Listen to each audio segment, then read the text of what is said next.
يا سعة الفضاء الرحيم الفسيح فبالله كم السلام علیکم، میرا نام عبدالرحیم ہے۔ مختلف احادیث کی کتابوں سے مختلف ٹاپکس سے ویڈیوز بنا رہا ہوں۔ تو امام ابو یعلا موصلی کی جو مجموعہ حدیث ہیں ان سے کچھ حدیثیں۔ اعوذ باللہ من الشیطان الرجیم، بسم اللہ الرحمن الرحیم۔ حدیث نمبر 4586، حضرت عائشہ رضی اللہ تعالیٰ عنہ فرماتی ہیں حضور صلی اللہ علیہ وسلم جب ہوا کو دیکھتے تھے آپ صلی اللہ علیہ وسلم پہ دشوار ہوتی، آپ صلی اللہ علیہ وسلم کے چہرے کی رنگت بدل جاتی تھی۔ ایک اور حدیث ہے 4587، حضرت عائشہ رضی اللہ تعالیٰ عنہ فرماتی ہیں کہ میں نے حضور صلی اللہ علیہ وسلم کو دیکھا، آپ صلی اللہ علیہ وسلم نے دعا کے لیے ہاتھ اٹھائے تھے اور عرض کر رہے تھے میں انسان ہوں، یہ میرا تعاقب نہ فرمانا، میرے مسلمانوں سے کسی کو میں نے تکلیف دی یا میں نے گالی دی تو وہ میرا تعاقب نہ کرے۔ ایک اور حدیث ہے 4588، حضرت عائشہ رضی اللہ تعالیٰ عنہ فرماتی ہیں حضور صلی اللہ علیہ وسلم نے سخت مشقت کا ذکر کیا جو دجال سے پہلے ہوگی۔ میں نے عرض کیا عرب کے لوگ کہاں ہوں گے اس دن؟ آپ صلی اللہ علیہ وسلم نے فرمایا عائشہ عرب والے تھوڑے ہوں گے۔ میں نے عرض کی مومن کے لیے اس دن کتنا کھانا کافی ہوگا؟ آپ صلی اللہ علیہ وسلم نے فرمایا تسبیح و تحلیل اور تکبیر۔ میں نے عرض کی اس دن مال کون سا بہتر ہوگا؟ آپ صلی اللہ علیہ وسلم نے فرمایا وہ غلام جو اپنے اہل خانہ کو پانی پلائے گا، بہرحال کھانا نہیں۔ ایک اور حدیث ہے 4589، حضرت عائشہ رضی اللہ تعالیٰ عنہ فرماتی کہ حضور صلی اللہ علیہ وسلم نے فرمایا جو حج و عمرہ کے لیے نکلے اور اس حالت میں مر گیا تو اسے حساب و کتاب نہیں ہوگا، اس کو کہا جائے گا جنت میں داخل ہو جاؤ۔ ایک اور حدیث ہے حضرت عائشہ رضی اللہ تعالیٰ عنہ فرماتی ہیں میں حضور صلی اللہ علیہ وسلم کے سر کے پاس بیٹھی رونے لگی۔ حضور صلی اللہ علیہ وسلم نے پوچھا تو کیوں روتی ہے؟ اگر تم مجھے ملنا چاہتی ہے تیرے لیے دنیا مسافر کی ذات راہ جتنی کافی ہے، مالداروں کے ساتھ نہ ملنا۔ ایک اور حدیث ہے 4591، حضرت عائشہ رضی اللہ تعالیٰ عنہ فرماتی ہیں کہ حضور صلی اللہ علیہ وسلم نے ایک آدمی سے سنا وہ تلبیہ پڑھ رہا تھا شبرما کی طرف سے جو اس کا رشتہ دار تھا۔ آپ صلی اللہ علیہ وسلم نے فرمایا کیا تم نے اپنی طرف سے حج کر لیا؟ عرض کی نہیں۔ آپ صلی اللہ علیہ وسلم نے فرمایا پہلے اپنا حج کر پھر شبرما کی طرف سے حج کر۔ ایک اور حدیث ہے 4592، حضرت عمر بن قتادہ اپنی دادی رمیسہ سے روایت کرتے ہیں، حضرت رمیسہ فرماتی ہیں کہ میں نے حضرت عائشہ رضی اللہ تعالیٰ عنہ کے پاس صبح کی، جب ہم نے صبح کی تو آپ کھڑی ہوئیں، آپ نے غسل کیا، پھر گھر داخل ہوئیں، آپ نے دروازہ کھٹکھٹایا، میں نے عرض کی اے ام المومنین میں نے صبح اس وقت کے لیے کی تھی، آپ داخل ہوئی، میں بھی داخل ہوئی، آپ نے 8 رکعتیں ادا فرمائی، میں ان کے قیام رکوع سجدوں کے متعلق نہیں جانتی۔ پھر آپ میری طرف متوجہ ہوئی، میری ران پہ ہاتھ مارا، پھر فرمایا اے رمیشہ میں نے حضور صلی اللہ علیہ وسلم کو نماز پڑھتے ہوئے دیکھا، مگر میرے لیے اس کا سر چھوڑنے واضح نہ ہو جاتا میں ان کو نہ چھوڑتی۔ ایک اور حدیث ہے 4593، حضرت عائشہ رضی اللہ تعالیٰ عنہ فرماتی حضور صلی اللہ علیہ وسلم بئر السقیہ سے میٹھا پانی پیتے تھے، بعض اوقات اس کا میٹھا پانی سونگھتے تھے۔ ایک اور حدیث ہے 4595، حضرت عائشہ رضی اللہ تعالیٰ عنہ فرماتی میں نے عرض کی یا رسول اللہ صلی اللہ علیہ وسلم میں چاہتی ہوں کہ خانہ کعبہ کے اندر نماز پڑھوں۔ آپ صلی اللہ علیہ وسلم نے میرا ہاتھ پکڑا، مجھے حتیم کعبہ میں داخل کیا۔ آپ صلی اللہ علیہ وسلم نے فرمایا یہاں نماز پڑھ لو، بے شک یہ کعبے کا حصہ ہے لیکن تیری قوم نے اس کو کم کر دیا ہے، یا اس قوم اور اس کو بیت اللہ سے نکال دیا ہے۔ ایک اور حدیث ہے 4596، حضرت عائشہ رضی اللہ تعالیٰ عنہ فرماتی حضور صلی اللہ علیہ وسلم کو ہدیہ دیا گیا بنا ہوا ہرن، آپ حالت احرام میں تھے، آپ صلی اللہ علیہ وسلم نے اس کو واپس کر دیا۔ سفیان فرماتے ہیں آپ حج کے دونوں کے دنوں میں گروہ کے ساتھ تھے۔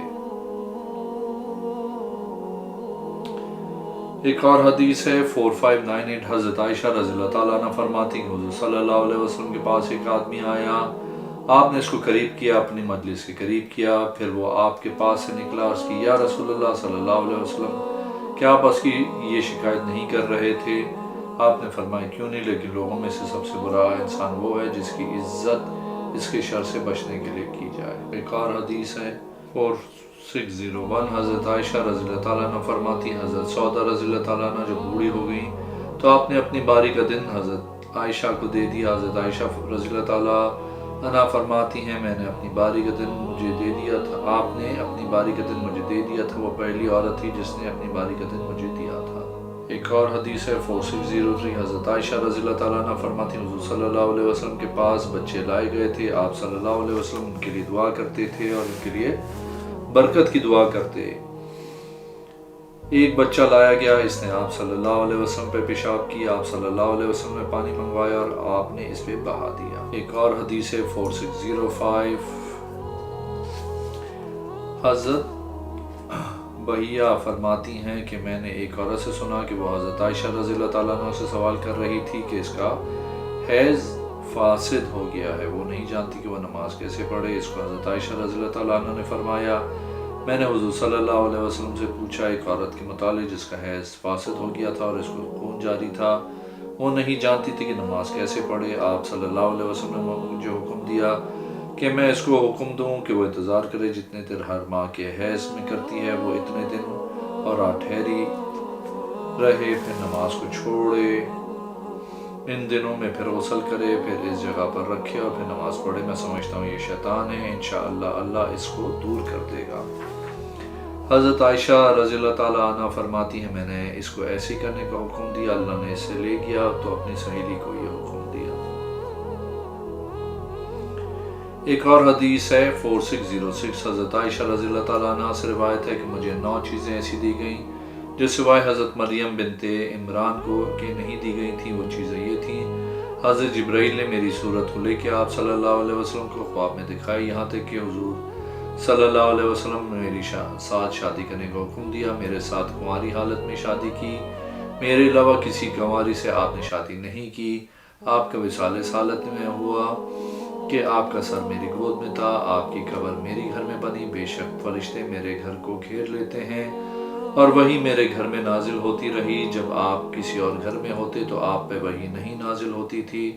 آپ میرے ساتھ بستر میں لیٹے تھے، میں آپ کے خلیفہ اور آپ کے دوست کی بیٹی ہوں، بے شک آسمان سے میرا عذر نازل ہوا، مجھے پاک اور پاک کے پاس پیدا کیا گیا، میرے لیے بخشش اور پاک رزق کا وعدہ کیا گیا۔ ایک اور حدیث ہے 4607، حضرت عائشہ رضی اللہ تعالیٰ سے روایت ہے کہ میں نے اس دیوار کے متعلق پوچھا کہ کیا وہ خانہ کعبہ میں داخل ہے یا نہیں، آپ نے فرمایا وہ داخل ہے۔ میں نے کہا اس کو ان لوگوں نے کعبے کے اندر داخل کیوں نہیں کیا؟ آپ صلی اللہ علیہ وسلم نے فرمایا تیری قوم کے پاس خرچ کم ہو گیا۔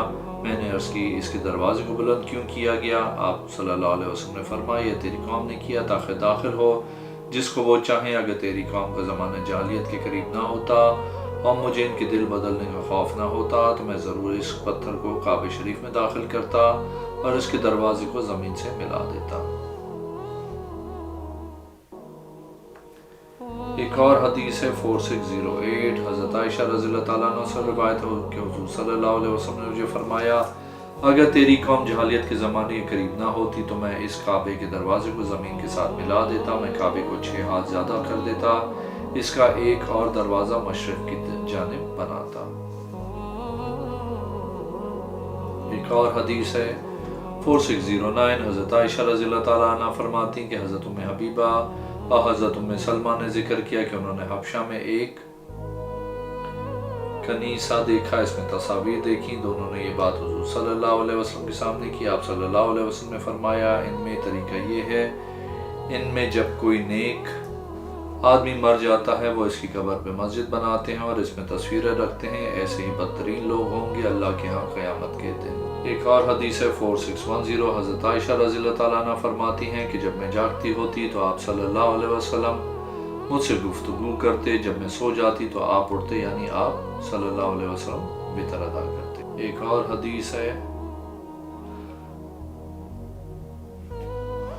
4612، حضرت عائشہ رضی اللہ تعالیٰ عنہ فرماتی ہیں کہ حضور صلی اللہ علیہ وسلم اپنا سر انور میری طرف نکالتے اس حالت میں کہ میں مسجد کہ مسجد میں حالت اعتکاف میں ہوتی، میں آپ صلی اللہ علیہ وسلم کے بالوں میں کنگھی کرتی، حالانکہ میں حیض کی حالت میں ہوتی۔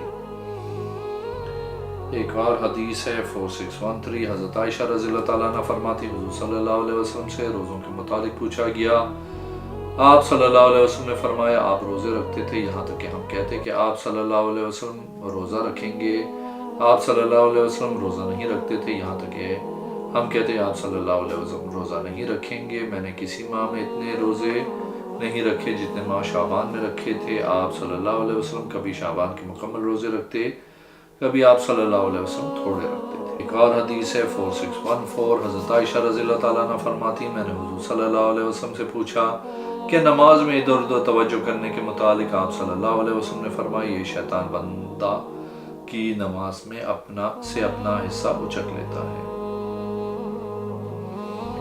ایک اور حدیث ہے 4615، حضرت عائشہ رضی اللہ تعالیٰ عنہ فرماتی کہ حضور صلی اللہ علیہ وسلم نے فرمایا بخار جہنم کی تپش سے ہے، اس کو پانی کے ساتھ ٹھنڈا کرو۔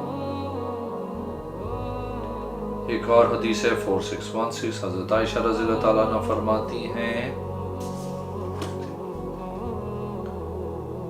ہند بنت عتبہ نے عرض کی یا رسول اللہ صلی اللہ علیہ وسلم، ابو سفیان کنجوس ہے، وہ مجھے کچھ نہیں دیتا جو مجھے اور میرے بچوں کے لیے کافی ہو، میں اس سے اس حالت میں لے لوں کہ اس کو معلوم ہی نہ ہو۔ آپ صلی اللہ علیہ وسلم نے فرمایا اتنا لے لو کہ تمہارے بچوں کے لیے جو تجھے کافی ہوگا نیکی کے ساتھ۔ ایک اور حدیث ہے 4618، حضرت عائشہ رضی اللہ تعالیٰ عنہ فرماتی ہیں کہ عاشورے کے دن قریش جاہلیت میں روزہ رکھتے تھے۔ حضور صلی اللہ علیہ وسلم جب مدینہ تشریف لائے، آپ صلی اللہ علیہ وسلم خود بھی روزہ رکھتے اور روزہ رکھنے کا حکم دیتے تھے۔ جب رمضان کے روزوں کے متعلق حکم نازل ہوا، اب رمضان کے روزے فرض ہو گئے، آپ صلی اللہ علیہ وسلم نے عاشورے کے چھوڑ دیے۔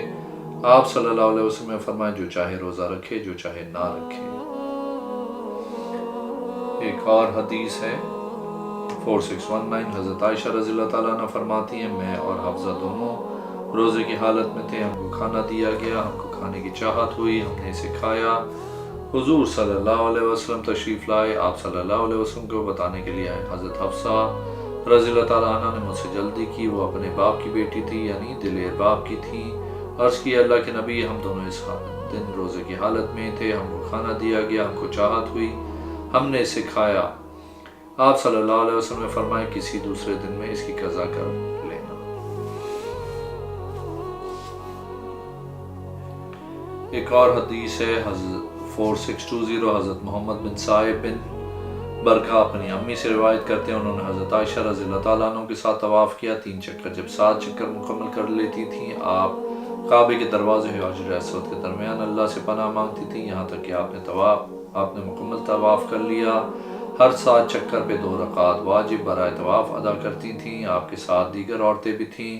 انہوں نے حضرت حسان بن ثابت کا ذکر کیا، وہ عورتیں حضرت حسان کے متعلق غصے میں تھیں، وہ آپ کو برا بھلا کہتی۔ حضرت عائشہ رضی اللہ تعالیٰ عنہ نے فرمایا آپ کو برا بھلا نہ کہو، انہوں نے پا لیا جو اللہ نے فرمایا کہ ان کے لیے بڑا عذاب ہے، آپ کیوں کر نابینا ہو گئے تھے؟ اللہ کی قسم میں امید کرتی ہوں اللہ عز و جل اس کو جنت میں داخل کرے گا، ان کلمات کے ساتھ جو انہوں نے محمد صلی اللہ علیہ وسلم کی تعریف میں کہے ہیں، جس وقت حضرت ابو سفیان بن حارث کے متعلق